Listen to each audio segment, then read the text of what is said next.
સમાચારમાં આગળ વાત કરીશું ગીર સોમનાથથી। ગીર સોમનાથ જિલ્લાના વેરાવળ બંદર રોડ પર અકસ્માતનો ખતરો દિવસે ને દિવસે વધતો જોવા મળી રહ્યો છે। વેરાવળથી સોમનાથ, કોડીનાર અને ઉના તરફ જતો મુખ્ય માર્ગ છેલ્લા 3 વર્ષથી વધુ સમયથી મરામત અને ઓવરબ્રિજના કારણે બંધ હોવાથી તમામ વાહનોને બંદરના સંકડા રસ્તા પરથી પસાર થવું પડી રહ્યું છે। આ રસ્તા પરથી દરરોજ માછલી ભરેલા વાહનો જતા હોવાથી રોડ પર માછલીનું ચીકણું પાણી અને કચરો ફેલાઈ જાય છે, જેના કારણે બાઇક સ્લીપ થવાના બનાવો રોજ સામે આવી રહ્યા છે।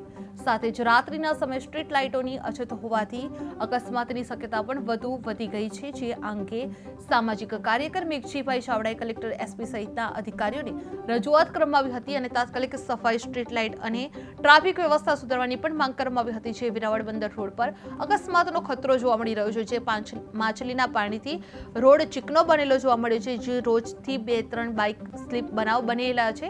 જે 3 વર્ષથી ઓવરબ્રિજ કામ ધીમી ગતિએ જોવા મળી રહ્યું છે, જે સ્ટ્રીટ લાઇટ અભાવે રાત્રિના સમયે જોખમ વધેલું જોવા મળી રહ્યું છે।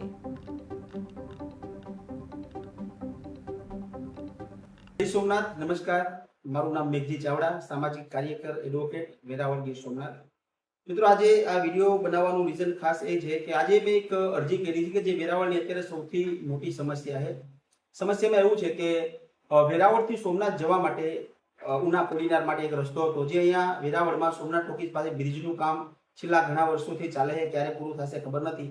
અને એટલા માટે ફરજિયાત જે બંદરવાળો રસ્તો છે, ફરજિયાત રસ્તો બન્યો કે લોકોને ત્યાંથી જવું પડે। એટલે ત્યાંથી રોજ લાખો હજારો લોકો ત્યાંથી આવડ જવડ કરે, નાના મોટા વાહનો ચાલે, પણ ત્યાંની પરિસ્થિતિ એવી છે કે બંદરમાં મચ્છીની રિક્ષાઓ અને ગાડીઓ નીકળતી હોય એટલે મચ્છીનું પાણી પડે ત્યાં રોડ ઉપર, અને રોડ ઉપર માટી હોય, બંને થઈ અને એકદમ ચીકણા રોડ બની જાય છે। ચીકણો રોડ બની જાય એટલે શું થાય કે 2 વ્હીલ અને જે નાના વાહનો વાળા છે એના વારંવાર ત્યાં અકસ્માત થાય છે, ખાસ કરીને રાત્રે। કેમ કે પેલા જવલા મચ્છીના પાણીના કારણે ત્યાં વારંવાર અકસ્માત નાના મોટા થાય છે, લોકોને ઈજા થાય છે અને લોકો આના ભોગ બને છે। ત્યાં નાની એવી કેડીમાંથી લોકો ગાડી ચલાવવાની પ્રયત્ન કરતા હોય છે, રોંગ સાઈડમાં થોડું કોરો હોય તો ત્યાંથી ચલાવ, પણ આ બધામાં લોકો પોતાના જીવના જોખમે વાહન ચલાવતા એવું લાગે છે। તેનાથી પણ ઉપરવટ કે તો ત્યાં રાત્રે કોઈ પણ સ્ટ્રીટ લાઇટની કે સરકારી લાઇટની વ્યવસ્થા નથી મેરીટાઈમ બોર્ડ તરફથી કે નથી નગરપાલિકા તરફથી। એટલે આ ખાસ મોટો પ્રશ્ન છે કે સોમનાથ મંદિર નજીક હોય ને એકમાત્ર રોડ આપણી પાસે વાપરવા માટે હોય તો ત્યાં કોઈ ઠેકાણા નથી। એટલે આજે મેં એક અરજી કરી છે।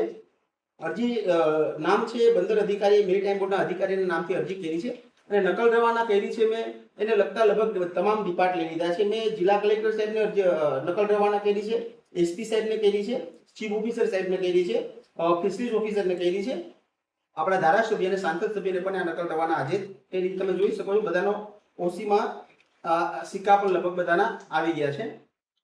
એટલે ખાસ મારી એવી વિનંતી છે કે ભાઈ આ રોડ છે ત્યાં બંદરમાં રેગ્યુલર સફાઈ થાય અને ખાસ કરીને સ્ટ્રીટ લાઇટના પોલ ને એવું બધું છે ત્યાં પણ કંઈ ચાલતું નથી। સિંગલ લાઇટ એ રોડ ઉપર ચાલતી નથી।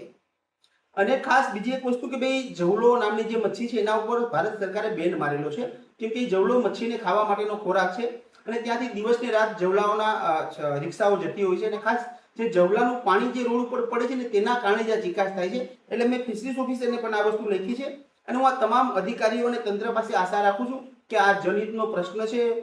લોકો ત્યાંથી વાહન ચલાવવા માટે ભયભીત છે, ડરે છે, કેમ કે અકસ્માતના 100% સંભાવના ત્યાં રહી છે। એટલે વહેલી તકે આનો કંઈક રસ્તો કાઢવામાં આવે તો લોકો ઊંડો રાહતનો શ્વાસ લઈ શકશે। આભાર, થેન્ક યુ। જય સોમનાથ, નમસ્કાર। મારું નામ મેઘજી ચાવડા, સામાજિક કાર્યકર, એડવોકેટ, વેરાવળ।